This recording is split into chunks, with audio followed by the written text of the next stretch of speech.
নমস্কার, কুণাল সরকার বলছি। এতদিন বেশ কয়েকবার আপনাদের সঙ্গে এই ডিজিটাল মিডিয়াতে মেডিটিপসের মাধ্যমে কথাবার্তা হয়েছে এবং আপনাদেরও মন্তব্য থেকে আমরা অনেক কিছু শিখেছি।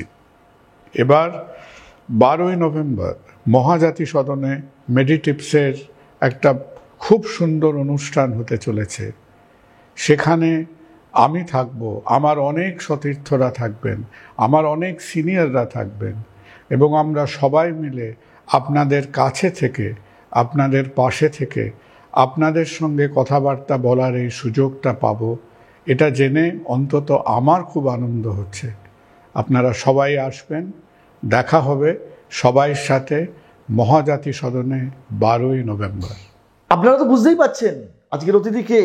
আর অতিথি যিনি আজকের, তিনি তো বলেই দিয়েছেন আগামী 12ই নভেম্বর মেডিটিপসের উদ্যোগে কলকাতার মহাজাতি সদনে যে বার্ষিক পুরস্কার বিতরণী এবং সাংস্কৃতিক অনুষ্ঠানের আয়োজন করা হয়েছে, সেখানে তিনি এবং তার সতীর্থরা উপস্থিত থাকবেন। আপনারা আসুন, উপভোগ করুন এক মনোজ্ঞ অনুষ্ঠানের। তবে আজকে আমরা আলোচনা করব খুব অল্প বয়স, মানে 35-40 বছর বয়সে মানুষের স্ট্রোক হচ্ছে, হার্ট অ্যাটাক হচ্ছে। আচ্ছা, এই হার্ট অ্যাটাকটা কেন হচ্ছে, কীভাবে এটাকে এড়িয়ে তোলা যায়, এইসব নিয়ে আলোচনা করব। আর আজকে এই নিয়ে আলোচনা করতে গিয়ে আমরা পাশে পেয়েছি বিশিষ্ট অতিথি হিসেবে বিশিষ্ট কার্ডিওলজিস্ট ডক্টর কুণাল সরকারকে। আজকের বিষয়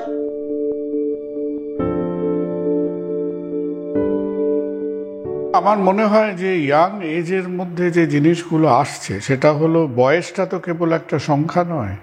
আমাদের যে জিনিসটা অ্যাট প্রেজেন্ট হচ্ছে যে আমার বয়স হতে পারে 35 বছর, কিন্তু আমি চলাফেরা করি না। আগে আমরা 50 বছর বয়সে কি 60 বছর বয়সে গিয়ে খানিকটা স্লো ডাউন করতাম। এখন সারাদিন আমরা একটা কিবোর্ড কম্পিউটারের সামনে বসে ডেস্ক বাউন্ড হয়ে গিয়ে আমাদের শরীর যদি 30-35 বছরে স্লো ডাউন করে যায়, তাহলে সে সংখ্যাটা, তার পিছনে তার ওপরের যে বয়সের যে ট্যাগটা দেওয়া আছে, সেই ট্যাগটা আমাদের 30ই বলুক আর 60ই বলুক, আজকে 30 বছরের শরীরের ওপর 60 বছরের মতো তার অ্যাক্টিভিটি গিয়ে দাঁড়াচ্ছে। সারাদিন ধরে বসে বসে তার যেরকম শরীরের মধ্যে অ্যাক্টিভিটি কম হচ্ছে, প্রচুরবার অনিয়ন্ত্রিত খাওয়া দাওয়া হচ্ছে, তার সঙ্গে সঙ্গে আমাদের আজকে আধুনিকতার যে মাসুলগুলো আমরা দিচ্ছি, আজকে আমাদের স্মোকিংটা নিঃশ্বাস নেওয়ার মতো হয়ে গেছে।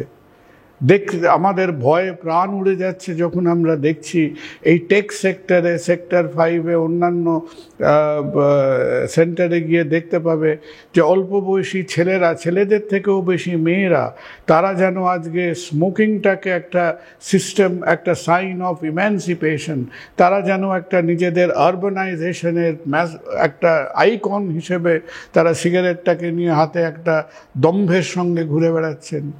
তারপর এরা সবাই কিন্তু মনে করছে যে আমরা এদিকে স্মোক করছি, এদিকে বসে আছি, এদিকে চলাফেরা করছি না, কিন্তু আমরা মনে করছি ওই বয়সের সংখ্যাটা আমাদের শরীরের ভেতরে যে তোলপাড়টা হচ্ছে, যেটা আজকের দিনে হয়তো চুপচাপ তোলপাড়টা হচ্ছে, কিন্তু এটা সশব্দে আমাদের উপর একদিন হামলা করবে। যে আমরা মনে করছি এই বয়সের সংখ্যাটা আমাদের কিন্তু যেন সমস্ত কিছুর থেকে একটা রক্ষা কবচ হয়ে থাকবে। তো এদের প্রত্যেককে বলি যে বয়সের সংখ্যাটা আমাদের রক্ষা কবচ নয়। কারণ আমরা আজকে 30 বছর বয়সে আমার আগের জেনারেশনের তাদের 50-60 বছরের যে স্থবিরতা আসতো, সেই স্থবিরতাটা যেন আজকে আমার 3 দশক আগে জীবনে চলে আসছে। তার সঙ্গে সঙ্গে খাওয়া দাওয়া, স্মোকিং, আমাদের অল্প বয়স, আমার এখন চেক আপ করার দরকার নেই, হঠাৎ কোনো কারণে কারো একটা ব্লাড টেস্ট হয়ে দেখা গেল ফাস্টিং সুগার 300-র কাছাকাছি ঘুরে বেড়াচ্ছে, আমার এদিকে আমার মেদ বৃদ্ধি হচ্ছে, আমার কোমরের এটা বেড়ে গেছে, আমার বডি ওয়েট বেড়ে গেছে, আমার BMI প্রায় 30-এর ওপর ছুঁই করছে।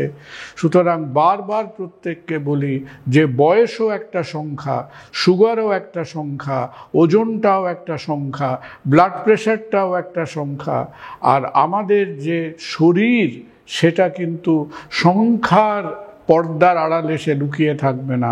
আমাদের অভ্যাসগুলো, আমাদের শরীরের যত্নটা তার ওপরে আমাদের যে চোখটা রাখতে হবে, তার বিভিন্ন দিকগুলো যে মধ্যে মধ্যে আমাদের উল্টে পাল্টে দেখতে হবে যে ভেতরে কোনো অসুবিধা হচ্ছে কিনা, সেই ব্যাপারটা অনেক বেশি ইম্পর্টেন্ট।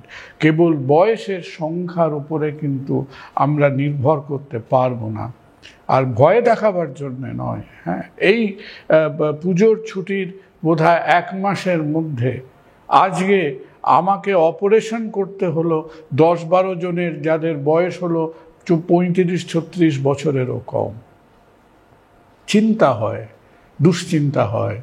আর কেটে কুটে তো যে কোনো জিনিস সেলাই করে দেওয়া যায়। তারাও হয়তো ভালো থাকবেন, তারাও সুস্থ স্বাভাবিক জীবনে চাইবেন, কিন্তু তারা কি চেয়েছিলেন যে এত বড় একটা ট্রিটমেন্টের মধ্যে দিয়ে, এত বড় একটা, আপনি কি ইচ্ছে করে নিজের সেলফোনটাকে মাটিতে ছুঁড়ে দেন, ছুঁড়ে দিয়ে সেটাকে ভেঙে তারপর মেরামত করেন না তো? আপনি তো এটাকে আঁকড়ে ধরে বুকের মধ্যে রাখেন। তো যেভাবে নিজের ওই গ্যাজেটগুলোকে, নিজের সেলফোনগুলোকে আমরা আঁকড়ে ধরে নিজেদের প্রাণ ভোমরার মতো থাকি, সেইভাবে নিজেদের হেলথ, নিজেদের স্বাস্থ্যটাকে সেইভাবে দেখুন। আজকে আপনারা ইন্ডিপেন্ডেন্ট, আজকে আপনাদের বয়স কম, আজকে today you are in the pink of health, আজকে আপনারা অনেক দিক দিয়ে স্বাধীন, আজকে অনেক দিক দিয়ে you are free and liberal. কিন্তু মনে রাখবেন, তা বলে একদিকে আমরা ফ্রি, একদিকে আমরা অর্থনৈতিকভাবে সক্ষম, একদিক দিয়ে আমরা আধুনিক, আমরা যতটাই আধুনিক আমরা কি ততটাই অসুস্থ? এই ব্যাপারটার কিন্তু চোখে চোখ রেখে দেখার আজকে সময় এসছে। আপনারা নিজেদের ইউথকে, নিজেদের তারুণ্যকে আপনারা উপভোগ করুন। আপনারা সেই সবুজের অভিযানের মতো চঞ্চল হয়ে ঘুরে বেড়ান তার দিকে, সেটাও আমরা চাই। কিন্তু সব জিনিসের মধ্যে চাই শরীরের ভিতরটার দিকেও, তার অন্দরমহলের খবরটাও রাখুন। আমাদের বিভিন্ন রকম অভ্যেস যেন আলটিমেটলি আমাদের শরীরটাকে অকেজো করে না ফেলে। That is the most important thing. একদিন আপনাদেরও 40 বছর 50 বছর বয়স হবে। আজকে আপনারা যে একটা ইয়াং ফ্যামিলি শুরু করেছেন, আজকে আপনার উপরে আপনার স্ত্রী, পুত্র, পরিবার ইজ ডিপেন্ডেন্ট। সুতরাং আমাদের মধ্যে ইউথের যে এনার্জিটা আছে, তার সঙ্গে সঙ্গে আমাদের ইউথের যে ইন্টেলিজেন্স, এই এনার্জি এবং ইন্টেলিজেন্স দুটোকে একসঙ্গে কম্বাইন করুন। আমরা আপনাদের থেকে যারা মাথার চুলগুলো সাদা হয়ে গেছে, যারা বয়সে আপনাদের থেকে আমরা অনেক বেশি জীবনে আমরা ঠেকেছি, অনেক বেশি আমরা দেখেছি, তাই আপনাদের সবাইয়ের কাছে আমাদের অনুরোধ, তোমাদের সবাইয়ের কাছে আমরা অনুরোধ, জীবনে আনন্দ করো, কাজ করো, উপভোগ করো, তার সঙ্গে সঙ্গে সুস্থ থাকো, আর তোমাদের উপর যারা নির্ভর করে আছে তাদের ভালো রাখো।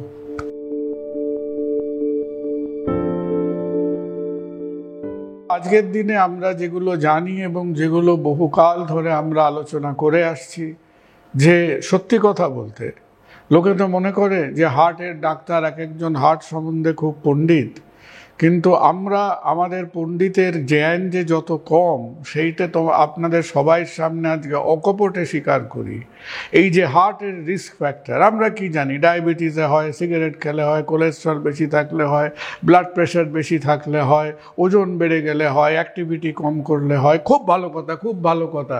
এই যে ফর্দটা বারবার আমরা প্রত্যেকজন হার্টের ডাক্তার আপনার সামনে আনছি, এটা কিন্তু আমরা কেউ আপনাদের বলছি না that the last important cause of heart attack আমরা কবে জেনেছি জানেন? এখন থেকে প্রায় 50 বছর আগে। 50 বছরের মধ্যে আমরা এখনো আর একটা নেক্সট কজ অফ হার্ট অ্যাটাককে আমরা কিন্তু মাটি খুঁড়ে বার করতে পারিনি। আর সেটা আমাদের প্রতি মুহূর্তে সেটা আমাদের জানান দেয়। কখন জানান দেয়? যখন আমাদের সামনে একজন 40 বছর 35 বছরের পুরুষ বা মহিলা আসেন, যার ডায়াবেটিস নেই, ব্লাড প্রেশার নেই, লিপিড প্রোফাইল নর্মাল, যে সিগারেট খায় না, নন স্মোকার, হঠাৎ করে যখন দেখি যে তার ভিতরটার মধ্যেও সিরিয়াস প্রবলেম হয়েছে, তখন তাকে চিকিৎসা করা যতটা চ্যালেঞ্জিং, আমাদের সেই সময়টা বুঝতে হবে যে কেন আমরা আরও গবেষণা করে, কেন আমরা আরও ব্যাকগ্রাউন্ড রিসার্চ করে the other unknown causes of cardiac problem কেন আমরা বার করতে পারছি না। এবং আমাদের যারা যে বর্তমান যারা তরুণ প্রজন্ম, আজকে তোমরা যারা হার্টের ব্যাপারে কাজকর্ম করছো, তাদের কাছে আমার একেবারে জোর হাতে আমার অনুরোধ যে হ্যাঁ, আমরা অপারেশন করব, অ্যানজিওগ্রাম করব, অ্যানজিওপ্লাস্টি করব, ওপিডি করব, তার সঙ্গে সঙ্গে আমরা কিছুটা সময় চিন্তা ভাবনা করব, কিছুটা সময় আমরা গবেষণা করব, কিছুটা সময় আমরা রিসার্চ করব। কারণ এই কথাটা কোথাও আমাদের বিবেকে বাঁধে না যে প্রায় 50 বছর হয়ে গেছে, we are yet to discover the next important cause of heart disease. সুতরাং আমরা প্রতি বছর আমরা সেই মাটির বাঁধ দেবো, আর প্রতি বছর বন্যা হবে, আর প্রতি বছর বাড়িঘরদোরগুলো ধুয়ে বেরিয়ে যাবে। এটা কি ভালো? সুতরাং আজকের সভ্যতা যেন আমাদের শেখায় যে কিভাবে একটা পার্মানেন্টলি আমরা একটা ব্যবস্থা করতে পারি, যে এই প্রতি বছরের বন্যাত্রাণ করাটা সেটা কোনো সমাধান নয়। আজকে আমরা যারা করছি, প্রচুর অপারেশন করছি, প্রচুর পেশেন্ট দেখছি, প্রচুর অ্যানজিওপ্লাস্টি করছি, আমরা আপনাদের অকপটে চুপি চুপি বলে যাচ্ছি কানে কানে যে আমরা এই বন্যাত্রাণ করছি। আর তোমরা যারা আছো, তোমরা যারা ভবিষ্যতের ডাক্তাররা আছো, তোমাদের কিন্তু এই কাজগুলো করতে করতে অ্যাডিকুয়েট রিসার্চ, অ্যাডিকুয়েট আরও ডিটেকটিভগিরি করতে হবে, আরও কারণ খুঁজে বার করতে হবে। কারণ আলটিমেট ভিক্টরি কবে আসবে?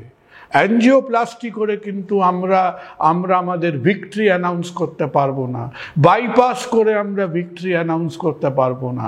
আমরা সেই দিন জয়ধ্বনি করতে পারবো যেদিন আমরা বলতে পারবো যে আজকে ফ্রম দ্য 20% অ্যাডাল্ট পপুলেশন থেকে আমি হার্ট ডিজিজকে 5%-এ নামিয়ে এনেছি, আমি 3%-এ নামিয়ে এনেছি। আজকে মানুষের অনেক কম হার্টের অসুখ হচ্ছে। That is the real victory. অসংখ্য ধন্যবাদ ডক্টর কুণাল সরকারকে আমাদের সময় দেওয়ার জন্য। সবাই ভালো থাকুন, সবাই সুস্থ থাকুন, এবং নিকট ভবিষ্যতে আবার আপনাদের সাথে দেখা হবে মেডিটিপসের মাধ্যমে, আবার কথা হবে। আপনাদের চিন্তা ভাবনা আমাদের জানান, আর আমাদের যে অল্প স্বল্প বিদ্যে বুদ্ধি আছে সেগুলো আমরা আপনাদের সাথে ভাগ করে নেব। নমস্কার। ভিডিওটা ভালো লাগলে অবশ্যই শেয়ার করুন এবং সচেতনতা বাড়িয়ে তুলুন। আর হ্যাঁ, মেডিটিপস ইউটিউব চ্যানেলটি যারা এখনো সাবস্ক্রাইব করেনি তারা সাবস্ক্রাইব করে নিন আমাদের এই ইউটিউব চ্যানেলটি, এবং পাশে থাকা বেল আইকনটিকে প্রেস করে দিয়ে অল বাটনটিকে ক্লিক করে দিন, যাতে নতুন ভিডিও আপলোড করলেই তার নোটিফিকেশন পেয়ে যান আপনারা। এবং আরেকটি কথা জানাবো, যারা 12ই নভেম্বর মহাজ্যোতি সদনে, কলকাতার মহাজ্যোতি সদনে মেডিটিপসের উদ্যোগে যে পুরস্কার বিতরণী এবং সাংস্কৃতিক অনুষ্ঠান আয়োজন করা হয়েছে সেখানে আসতে চান, তারা সভ্যপত্র সংগ্রহ করার জন্য অবশ্যই আমাদের সঙ্গে টেলিফোনে যোগাযোগ করুন। সভ্যপত্রটির অবশ্য কোনো মূল্য থাকছে না, আপনাদের সকলকে আমন্ত্রণ জানানো হচ্ছে, কিন্তু অবশ্যই আধার কার্ডের একটা জেরক্স নিয়ে আমাদের সঙ্গে যোগাযোগ করবেন, আসবেন, ফোন করে জেনে নেবেন যে ফোন নাম্বার যাচ্ছে, সেই ফোন নাম্বারেতে আপনারা ফোন করে আপনারা জেনে নেবেন কবে থেকে কার্ড দেওয়া হচ্ছে, কিভাবে কার্ড পাওয়া যাবে। তাহলে আজকে এ পর্যন্তই। এই ডাক্তারবাবুর সঙ্গে যোগাযোগ করতে বা কলকাতা সহ ভারতের চিকিৎসা ও বাণিজ্য সংক্রান্ত যে কোনো বিষয়ে সহায়তার জন্য যোগাযোগ করুন আমাদের সঙ্গে এই ঠিকানায়। আমাদের ফোন নাম্বার +91 9330 240 762। আবার বলছি +91 9330 240 762। আমাদের ইমেল আইডি mailmeditips@gmail.com। এছাড়াও মেডিটিপস নামে ইউটিউব ও ফেসবুক পেজেও পাবেন আমাদের।